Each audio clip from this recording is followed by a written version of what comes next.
India has recorded GDP growth of over 8% in FY 2024, and if you look at the other economic indicators, a not so bad deficit, the tax revenue at its peak, and with inflation under control, the Indian economy on the face of it seems promising.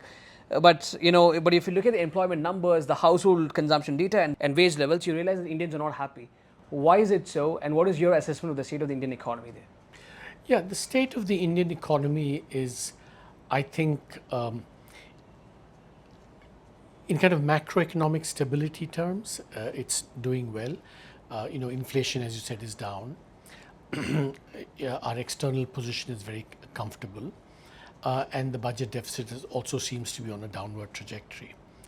However, I think if you were to ask me how the real side of the economy is doing, the real economy, my answer would be that it's doing middling, certainly not like 8% growth or anything like that, probably growing at something like 4 to 5%.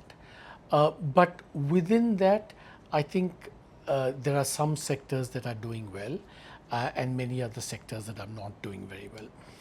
And so people have spoken about a K-shaped recovery from the crisis.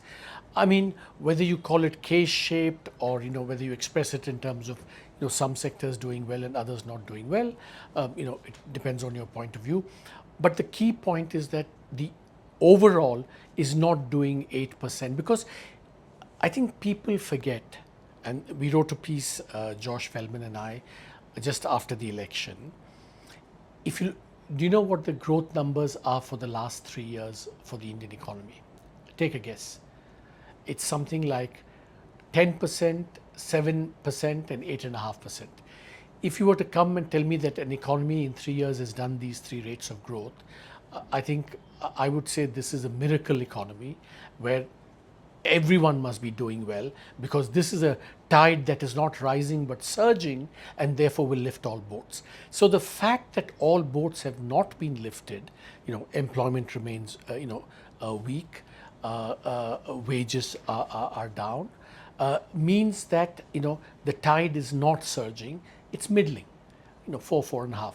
And once you realize that, then there isn't much of a puzzle, because if you're doing average and within that there's a kind of a bias in terms of where the growth is, then it's not surprising that people are not very unhappy. There's only a puzzle if you say, oh my God, economy 8%, how can an 8% economy produce disaffection?